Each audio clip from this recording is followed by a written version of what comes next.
السلام علیکم ورحمۃ اللہ وبرکاتہ۔ دیکھیے اکثر لوگ بیٹھ کر نماز پڑھتے ہیں، اور بعض دفعہ یہ دیکھا گیا کہ کوئی عذر بھی نہیں ہوتا پھر بھی ان کو سستی کے سبب یہ ہوتا ہے کہ بیٹھ کر ہی نماز پڑھ لیں۔ حالانکہ یاد رکھیں، اس طرح اگر کوئی نماز پڑھتا ہے کہ بغیر کسی شرعی عذر کے اور بیٹھ کر نماز پڑھے گا، اور وہ فرض رکعتیں ہوں یا واجب ہوں یا فجر کی 2 سنتیں، ان کے لیے قیام کرنا فرض ہے۔ اگر اس میں قیام کو ترک کر دیا تو اس کی نماز ہی نہیں ہوتی۔ اور اگر عذر ہے، مجبوری ہے، اس میں تو ظاہری اجازت ہے، یہاں تک کہ اگر کھڑے ہو کے نہیں پڑھ سکتے بیٹھ کے پڑھے، بیٹھ کے بھی نہیں تو لیٹ کے پڑھے۔ اب بیٹھ کے پڑھے تو کہاں بیٹھ کے پڑھے؟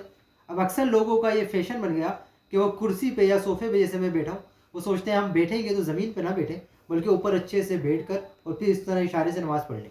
حالانکہ یہ طریقہ بھی غلط ہے۔ اگر بیٹھ کے نماز پڑھنی ہے، سب سے پہلے زمین پر بیٹھ کر آپ کو نماز پڑھنا پڑے گی۔ اگر اس پر بھی قدرت نہیں ہے کسی کو کہ وہ بیٹھ ہی نہیں سکتا، بیٹھتا ہے تو اٹھ نہیں سکتا، اس لیے میں بہت زیادہ مشکل ہے، اب بیٹھتا ہے تو پھر اس کے درد ہو جاتا ہے، کوئی ایسی تکلیف ہے، عذر ہے، اس صورت میں پھر ہے کہ چلو وہ پھر اب صوفے پہ بیٹھ جائے۔ اب اس میں ایک بہت اہم مسئلہ یہ ہے کہ جب نماز پڑھ رہے ہیں بیٹھ کر، تو نماز پڑھتے ہوئے رکوع کس طرح کریں گے؟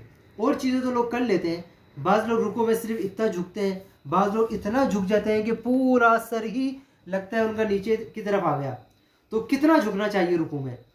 تو یہ یاد رکھیں، فتاوی شامی میں ایک مسئلہ درج ہے، اس کو سمجھنے بہت اہم ہے، کیونکہ اکثر خواتین بھی اور نوافل وغیرہ یا سنتیں عام جو ہے فجر کے علاوہ، اس کو اگر کوئی بیٹھ کے بھی پڑھتا ہے تو پڑھ سکتا ہے۔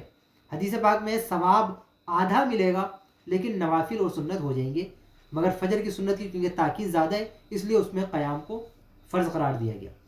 اب کتنا جھکے رکوع میں؟ جب بیٹھ کر نماز پڑھیں تو رکوع میں فتاوی شامی کے مطابق اتنا جھکیں گے کہ جو آپ کے گھٹنے، آپ کی پیشانی اور گھٹنے یہ ایک لیول پر آ جائیں۔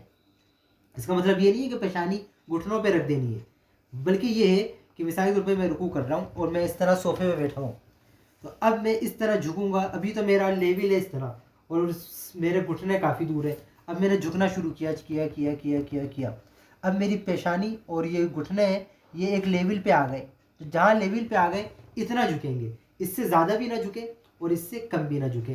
تو یہ صحیح طریقہ ہے۔ اگر آپ بیٹھ کر نماز پڑھ رہے ہیں تو رکوع میں اس طرح جھکیں کہ پیشانی اور آپ کے گھٹنے یہ ایک لیول پر آ جائیں، تو یہ طریقہ صحیح اور درست ہے۔